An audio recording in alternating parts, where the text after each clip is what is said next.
महिमा परम पार पर्यूषण जय जय जय जयकार।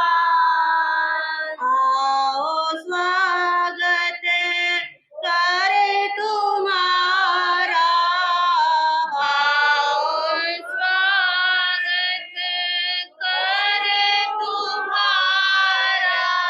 जय जय जय जयकार पर्यूषण जय जय जय जयकार। आओ सभी आराधना कर लो, आओ सभी आराधना कर लो। मंगल मैत्री पथ पर बढ़ लो, मंगल मैत्री पथ पर बढ़ लो। सफल बने अवतार जय जय जय जयकार पर्यूषण जय जय जय जयकार।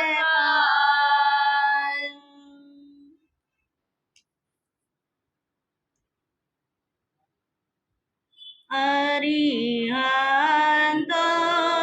को नमस्कार, सिद्धों को नमस्कार, आचार्यों को नमस्कार, उपाध्यायों को नमस्कार। जग में जितने साधुगण हैं, जग में जितने साधुगण हैं, मैं सबको बंदो बार बार। अरिहंतों को नमस्कार। जी हाथ जोड़े गौरानो मेरी वंदना, जी हाथ जोड़े गौरानो मेरी वंदना। एक बार वंदना हजार बार वंदना, एक बार वंदना हजार बार वंदना, लाख बार वंदना, करोड़ बार वंदना, लाख बार वंदना, करोड़ बार वंदना। जी हाथ जोड़े गौरानो मेरी वंदना। अहिंसा के अवतार परम पिता परमात्मा प्रभु महावीर स्वामी को भाववंदन। आत्मज्ञानी सदगुरुदेव युग प्रधान आचार्य सम्राट पूज्य श्री शिव मुनि जी महाराज साहब, उत्तर भारतीय परिवर्तनी श्रमणी सूर्या डॉक्टर गुरानी श्री सरिता जी महाराज साहब, सरल आत्मा सरल मना सदगुरु वर्या श्री अजय कुमारी जी महाराज साहब, श्रमणी गौरव प्रज्ञा ज्योति प्रवचन प्रभाविका डॉक्टर गुरानी श्री शिवाजी महाराज साहब के पावन पवित्र चरण कमलों में कोटि कोटि वंदन नमन। आज की प्रातःकालीन पर्यूषण महापर्व की प्रथम सभा में आप सबका हार्दिक स्वागत है, हार्दिक अभिनंदन है। जैसा कि आप सब जानते ही हैं कि आज से हमारे महापर्व पर्यूषण प्रारंभ हो गए हैं। पर्युषण पर्व के विषय में आप सबके मन के अंदर बहुत सारे प्रश्न होंगे कि यह पर्युषण पर्व क्यों मनाए जाते हैं, इन पर्युषण पर्व में क्या करना चाहिए, ये पर्युषण पर्व कौन कौन मनाता है, इस पर्युषण पर्व के अंदर जीवनचर्या किस प्रकार व्यतीत करनी चाहिए। तो उन सब बातों का पहले समाधान देने के बाद फिर हम आगे अंतगढ़ सूत्र की वाचना की ओर चलेंगे, क्योंकि जब तक प्रश्न क्लियर नहीं होते तब तक हम कुछ भी कर ले उस कार्य में मन नहीं लगता। तो पर्युषण पर्व हमारे जैन धर्म के अंदर सबसे अधिक प्रचलित है, सबसे अधिक प्रिय पर्व है। इस संसार के अंदर प्रत्येक प्राणी उत्सव प्रिय है। मनुष्य को उत्सव, त्योहार, पर्व बहुत ज्यादा पसंद आते हैं, क्योंकि उत्सव मनुष्य के जीवन के अंदर एक परिवर्तन को लेकर आते हैं। जीवन के अंदर परिवर्तन हर कोई चाहता है, चाहे कोई छोटा बच्चा हो, युवा हो, वृद्ध हो, पुरुष हो, महिला हो, हर किसी के जीवन का एक लक्ष्य बना रहता है कि मुझे लाइफ में क्या चाहिए, परिवर्तन चाहिए। तो ये जो पर्व होते हैं, जो उत्सव होते हैं, ये हमारे जीवन के अंदर एक परिवर्तन लेकर आते हैं। और इस भारतवर्ष के अंदर हर दिन एक क्या है, त्योहार है। कोई कौन से दिन को कोई त्योहार मनाता है, कोई किस दिन को क्या मनाता है, त्योहार मनाता है। तो उत्सव प्रिय मानव है और इस भारत देश के अंदर क्या है, हर रोज कोई ना कोई उत्सव है। तो हमारे जो पर्युषण पर्व है, इसको हम उत्सव नहीं कहते, हम क्या कहते हैं, पर्व कहते हैं। पर्युषण के पीछे क्या लग गया है, पर्व लग गया है। तो जो पर्व होता है, पर्व का अर्थ होता है पवित्र दिन। क्या होता है, पवित्र दिन। और शब्द शास्त्र के अनुसार पर्व के बहुत सारे अर्थ होते हैं। जैसे काव्य के खंड को भी क्या कहते हैं, पर्व कहते हैं। जैसे महाभारत में आप देखते हैं, सुनते हैं, पढ़ते हैं कि वहां पर क्या आता है, अनुशासन पर्व, शांति पर्व, ये वाला पर्व। इसी प्रकार पर्व कहते हैं, गन्ने के अंदर जो गांठ होती है उसको भी क्या कहते हैं, पर्व कहते हैं। ये हमारी जो उंगलियां होती हैं, इसमें जो पार्टीशन बना होता है, इसको भी क्या कहते हैं, पोर कहते हैं। इसको भी हम पोर कहते हैं। यानी कि किसी भी वस्तु के छोटे रूप को, छोटे हिस्से को क्या कहा जाता है, पर्व कहा जाता है। तो हमारे जैन धर्म के अंदर एक महीने के अंदर 6 पर्व आते हैं। कितने पर्व आते हैं, 6 पर्व, जिसके अंदर 2 पंचमी, 2 अष्टमी और एक अमावस, 2 पक्षी यानी कि अमावस और पूर्णिमा मिलाकर टोटल एक महीने के अंदर क्या बनते हैं, ये 6 पर्व बनते हैं। और प्रेरणा क्या दी जाती है कि पर्व के दिनों में कर्म बंधन से बचना चाहिए। इस दिन ज्यादा से ज्यादा समाई करनी चाहिए, पोषण करनी चाहिए, संवर करना चाहिए, प्रतिक्रमण करना चाहिए। तो हमारे जैन धर्म में कितने पर्व हैं, एक महीने के 6 पर्व हैं। तो इन पर्वों को 2 भागों के अंदर बांटा गया है। कुछ पर्व होते हैं लौकिक पर्व और कुछ पर्व होते हैं लोकोत्तर पर्व।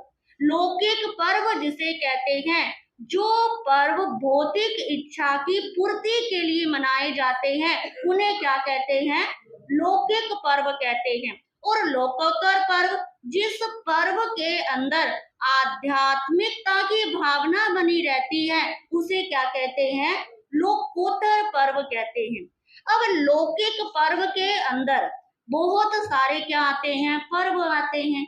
अब लौकिक पर्व को भी 3 भागों के अंदर बांट दिया जाता है, जिसके अंदर कुछ पर्व होते हैं लोभ जन्य। क्या होते हैं, लोभ जन्य। जैसे कि दीपावली का पर्व, दीपावली के पर्व पे किसकी पूजा करते हैं, मैक्सिमम लक्ष्मी जी की पूजा करते हैं। किस लिए पूजा करते हैं, धन की प्राप्ति के लिए, कि मानव के मन का लोभ होता है, इसलिए लोभ के लिए दीपावली पर्व पूरी दुनिया क्या करती है, मनाती है। फिर दूसरा पर्व होता है भय जन्य। क्या होता है? भय जन्य, कि कुछ पर्व ऐसे होते हैं जिसके पीछे धारणा बनी रहती है कि कहीं मेरे साथ ऐसा ना हो जाए। जैसे कि शीतला सप्तमी, उसमें बच्चों की क्या कराते हैं, पूजा करवाते हैं। यदि ये पूजा नहीं हुई तो बच्चे क्या हो जाएंगे, बीमार हो जाएंगे। तो इस प्रकार, और तीसरा होता है, कुछ पर्व होते हैं विजय जन्य। विजय जन्य जिसके अंदर विजय के रूप में मनाया जाता है, वो पर्व कौन सा होता है, दशहरा। कि इसके अंदर कुछ लोग अपने जो भी शस्त्र होते हैं उनकी क्या करते हैं, पूजा करते हैं कि हमें क्या मिले, विजय मिले। तो लौकिक पर्व के अंदर कुछ पर्व लोभ जन्य होते हैं, कुछ विजय जन्य होते हैं, और कुछ भय जन्य होते हैं। इसके साथ साथ और भी बहुत सारे पर्व होते हैं, जैसे कि रक्षाबंधन का पर्व, ये किस लिए मनाया जाता है, भाई बहन के स्नेह का प्रतीक है। बसंत पंचमी का पर्व किस लिए मनाया जाता है, ज्ञान की आराधना, माँ सरस्वती की पूजा के लिए मनाया जाता है। तो इस प्रकार इस भारत वर्ष के अंदर लौकिक पर्व क्या है, बहुत अधिक है। फिर कुछ पर्व होते हैं राष्ट्रीय पर्व, जिसके अंदर सार्वजनिक रूप से क्या होती है, छुट्टी होती है। जैसे कि 15 अगस्त, 2 अक्टूबर, 26 जनवरी, ये कौन से पर्व होते हैं, राष्ट्रीय पर्व होते हैं। फिर तीसरे हमारे आते हैं लोकोत्तर पर्व। लोकोत्तर पर्व के अंदर सबसे प्रमुख आते हैं हमारे पर्वाधिराज पर्व पर्युषण, हमारे भगवान महावीर स्वामी का जन्म कल्याणक हमारे ओली पर्व किसमें आते हैं, लोकोत्तर पर्व के अंदर आते हैं।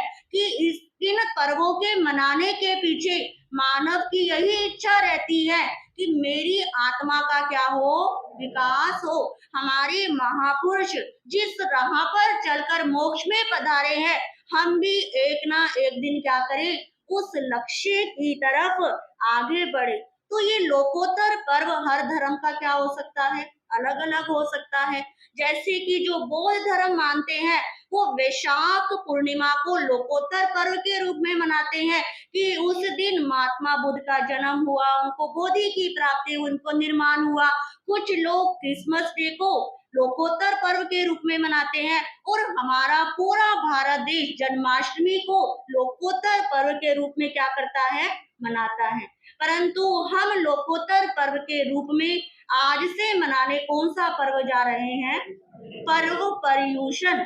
तो सबसे पहले आप जानेंगे कि पर्युषण शब्द किसे कहते हैं, ये पर्युषण शब्द का क्या अर्थ है, ये पर्युषण शब्द कहाँ से आया। तो हमारे पर्युषण जो शब्द है, ये जो शब्द है ये प्राकृत भाषा का क्या है, शब्द है। किसका शब्द है, प्राकृत भाषा का शब्द है। ये परि उपसर्ग वस धातु और आ प्रत्यय से क्या बना है, पर्युषण शब्द बना है। शास्त्रों के अंदर इसके पज्जू सना इत्यादि क्या आते हैं, पर्युषण के नाम आते हैं। तो जो पर्युषण शब्द का जो परि धातु से बना था, परि का अर्थ होता है निकट, परि का अर्थ क्या होता है, निकट, और वस का क्या अर्थ होता है, रहना। तो ये पर्युषण शब्द हमें प्रेरणा देता है कि हमें निकट रहना है। किसके निकट रहना है, आत्मा के निकट रहना है। देव गुरु और धर्म के क्या रहना है, निकट रहना है। जो देव गुरु और धर्म के निकट रहते हैं वो ही वास्तविक में पर्युषण पर्व क्या करते हैं, मनाते हैं। तो दूसरी बात आगे कहते हैं, इन पर्युषण पर्व के अंदर क्या क्या करना चाहिए, क्या क्या करना है। तो उसमें पहली बात कहते हैं प्रतिकर्मण। क्या कहते हैं, प्रतिकर्मण।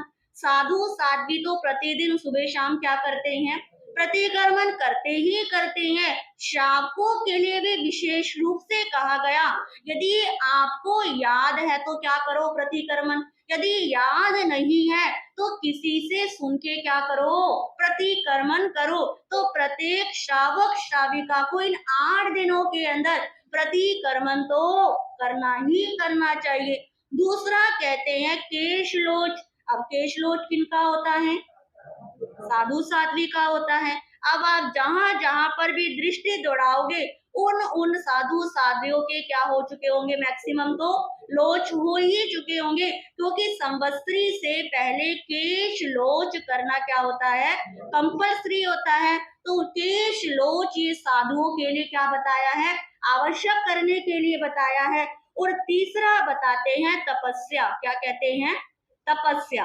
क्योंकि अब आपने सुचिता जी महाराज के भजन में सुना था कि इन 8 दिनों में ये नहीं करना, कच्ची नहीं खानी, पक्की नहीं खानी, रात्रि भोजन नहीं खाना, हरी सब्जी नहीं खानी। अब इतनी सारी चीजों का त्याग जब कर दिया तो अपना मुंह किस लिए खुला छोड़ना। तो जिसके शरीर के अंदर जितनी सामर्थ्य है उस सामर्थ्य का क्या करना है, यूज करना है। अब मौका मिला है, पता नहीं फिर दोबारा मौका मिले या ना मिले।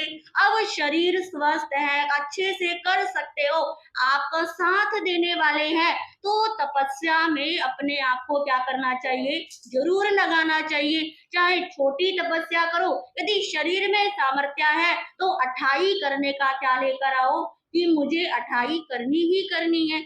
जब देव गुरु और धर्म के निकट रहेंगे तो कुछ भी नहीं हो सकता। इस आत्मा की शक्ति को क्या करना है, पहचानना है। इस आत्मा के अंदर शरीर से ज्यादा बल क्या है, छिपा हुआ है। हम शरीर को क्या मानते हैं, बलवान मानते हैं, और शरीर को ही बलवान करने का पूरा प्रयास करते हैं, परंतु इस आत्मा के बल को तपस्या करने से हम उजागर कर सकते हैं। तो चौथी तीसरी बात क्या बताई, इन 8 दिनों में क्या करनी है, तपस्या करनी है। बोल तो क्या करनी है, तपस्या करनी है। इसके बाद चौथी बात कहते हैं आलोचना करनी है। क्या करनी है, आलोचना। आलोचना किसकी करोगे, किसी दूसरे की नहीं कि फोन उठाया, 2 बहनें मिली, चलो स्थानक में अच्छा मौका है, सब मिलते रहते हैं, मैं उसकी बात बताऊंगी, मैं उसके बारे में बताऊंगी। इन 8 दिनों में कोई भी किसी की निंदा नहीं करेगा। कोई करेगा भी तो उसे कह दो मेरा पचकान है, मैं किसी की निंदा नहीं सुनूंगी। तो निंदा सुन के उसके पाप तो हल्के हो जाएंगे और आप क्या कर लोगे, अपनी आत्मा को पाप कर्म से भारी कर लोगे। तो इस संकल्प करो, इन 8 दिनों में किसी भी निंदा का हिस्सा मैं नहीं बनूंगा, नहीं बनूंगी। तो हमें आलोचना करनी है, अपने दोषों को देखना है, अपनी कमियों को देखना है, अपने आप को चेक करना है कि इस जीवन में मैंने कितने पाप करे, अगली संवत्सरी से इस संवत्सरी तक मैंने कितने पाप अपने सिर पर ले लिए, या मैंने अपने पापों की गठरी को हल्का किया है। तो ये 8 दिन अपने आप को देखने के क्या होते हैं, दिन होते हैं कि हम उन पापों से क्या हटे, पीछे हटे। और फिर 5वीं चीज आती है क्षमादान। क्या आता है, क्षमादान। क्षमादान किस दिन करते हैं, संवत्सरी वाले दिन जब प्रतिक्रमण करते हैं, और प्रतिक्रमण करने की देर है और सब क्या हो जाते हैं, शुरू हो जाते हैं। बस क्षमा किससे मांगते हैं, जो हमारे अपने हैं, जिससे मित्रता है, जिससे स्नेह है, जिससे प्रेम है। परंतु जिससे वैर की गांठ होती है वो गांठ तो ऐसे के ऐसे ही रहती है। उस गांठ को तो जरा सा टस से मस भी नहीं करते, बल्कि और क्या कर देते हैं, टाइट कर देते हैं कि इससे तो मैं बिल्कुल भी क्या नहीं मांगूंगा, क्षमा नहीं मांगूंगा। परंतु प्रभु कहते हैं इन 8 दिनों के अंदर यदि आपने अभी भी वैर को नहीं त्यागा तो उस वैर का भुगतान तो करना ही करना पड़ेगा। आप सुनेंगे गज सुकुमार ने कितने भव के बाद क्या हुआ था, सोमिन और गज सुकुमार का भुगतान हुआ था 99 लाख भव के बाद। तो ये छोटी सी जिंदगानी और छोटा सा वैर की गांठ अपने साथ ना लेकर जाए। पूरा पहले भी 8 दिन स्टार्टिंग के यदि किसी से वैर है तो मन में कोशिश करो कि नहीं, उन सब बातों को मुझे भूलना है, वैर किस लिए करना है। और 8वें दिन जब हम जाप उठाएंगे उसके बाद क्या मांगे, एक दूसरे सभी से क्षमा याचना मांगे।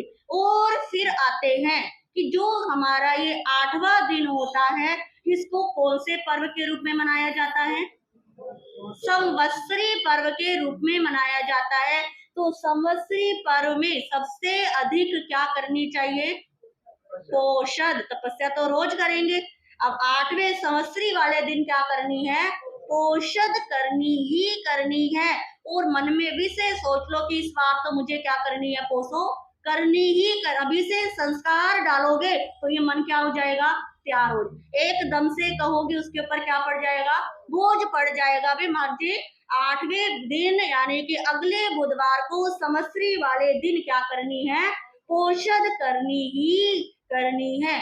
तो इन 8 दिनों के अंदर ये जो हमारा पर्युषण पर्व है, ये 8 दिन का ही क्यों होता है।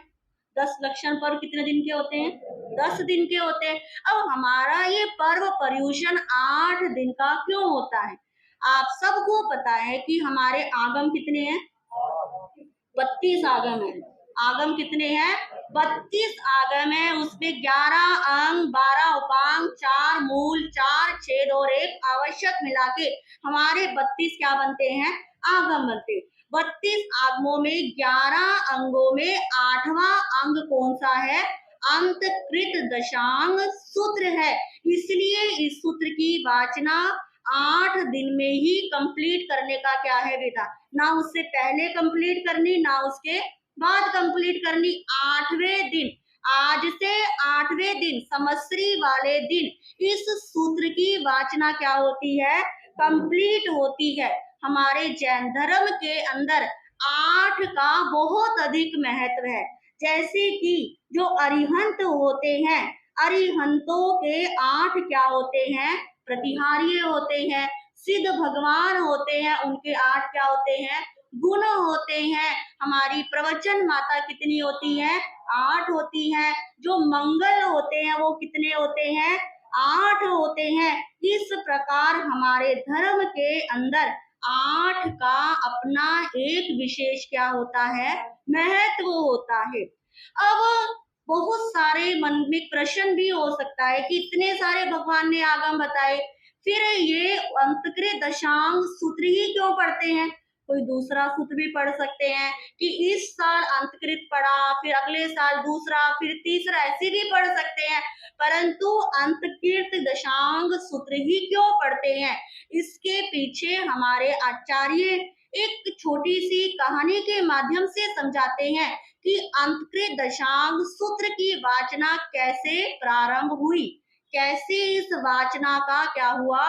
सबके मन में आया कि 8 दिनों में क्या करनी है, अंतकृत दशांग सूत्र की ही वाचना करनी है। कहते हैं भगवान महावीर के 993 साल के निर्वाण के बाद आनंदपुर नाम का एक क्या था, नगर था। और उस नगर के अंदर ध्रुव सेन नाम का एक क्या रहता था, राजा रहता था। वो बहुत प्रतापी था, धर्मात्मा था, सब कुछ उसके जीवन में था। उसका एक बेटा था, नौजवान बेटा था, अच्छे से जीवन चल रहा था। परंतु समय का ऐसा फिर देखिए कि उस ध्रुव सेन राजा का एक ही बेटा और वो काल धर्म को क्या हो गया, प्राप्त हो गया। अब नौजवान बेटा जिस पिता के सामने चला जाए, उस पिता के ऊपर क्या बीतेगी वो क्या जानता है, पिता ही जानता है। अब वो राजा कहते हैं इतना दुखी हो गया, इतना परेशान हो गया, उसे ऐसा लगता है कि उसकी जिंदगी ही क्या हो गई, उजड़ गई। जिंदगी में कोई उत्साह नहीं रहा, कोई खुशी नहीं रही, कोई उमंग नहीं रही। उसने धर्म कर्म सब करना क्या कर दिया, छोड़ दिया। क्योंकि ये व्यक्ति के जाने का दुख क्या होता है, ऐसा ही दुख होता है जिसके ऊपर बीतती है वही क्या करता है, जानता है। कहने वाले तो कह देते हैं हम तुम्हारे साथ है, उसका इतना ही आयुष था, कुछ भी नहीं हो सकता, जाने वाले को ला नहीं सकते, परंतु जो जिसका अपना जाता है उसको इस दुख का क्या लगता है, पता लगता है। अब कहते हैं वो राजा इतना दुखी। अब राजा दुखी है तो प्रजा भी क्या है, दुखी है। प्रजा भी क्या नहीं रह सकती, खुशी नहीं रह सकती, खुशी एंजॉय नहीं कर सकती। अब प्रजा भी सोचती है कैसे हम राजा को खुशी दे, जिसके कारण राजा क्या हो जाए, खुश हो जाए।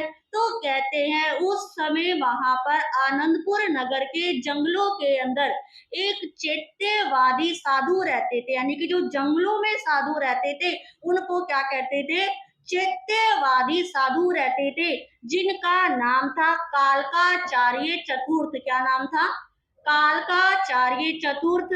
वो जनता सारी प्रजा उन आचार्य के पास पहुंची और उन्हें सारी बातें बताई कि हमारा राजा क्या रहता है, इतने दुख में रहता है, इतनी परेशानी में रहता है।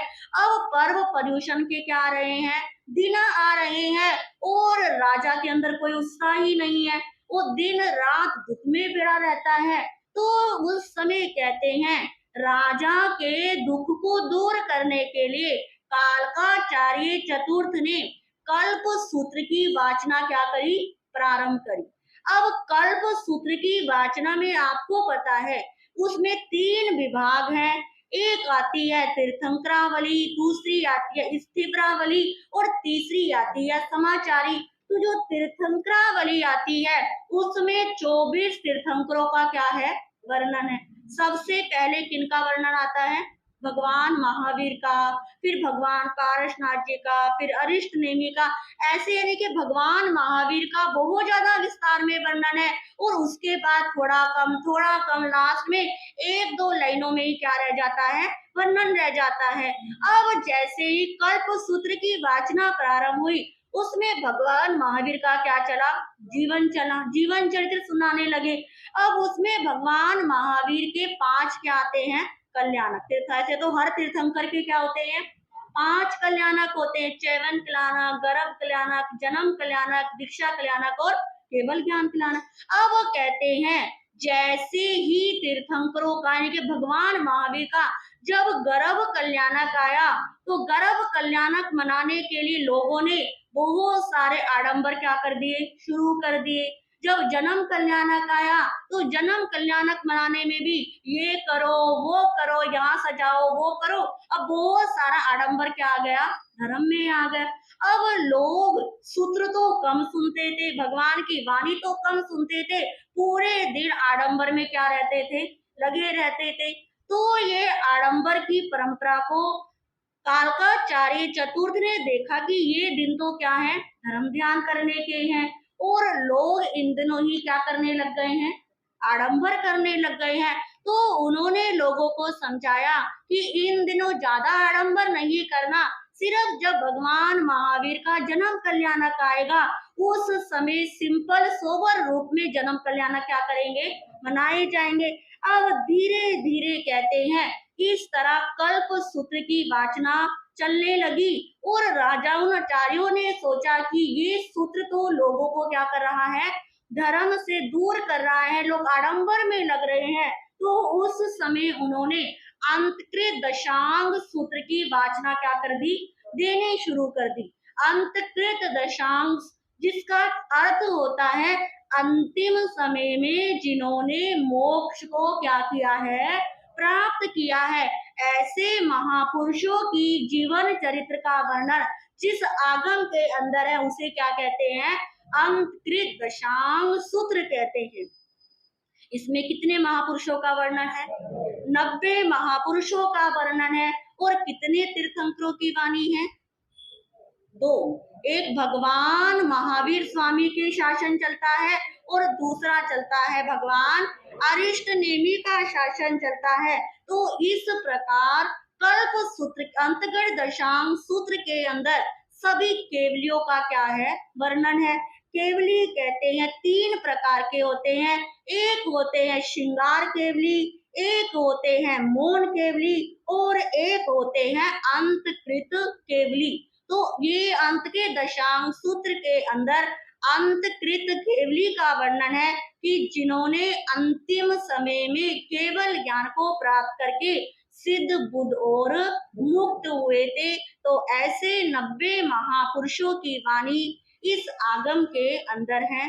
तो इस प्रकार अभी आपने पर्युषण पर्व की भूमिका को जितना मैंने गुरु चरणों में रहकर मैं सीख पाई उतना आपके समक्ष रखने का प्रयास किया।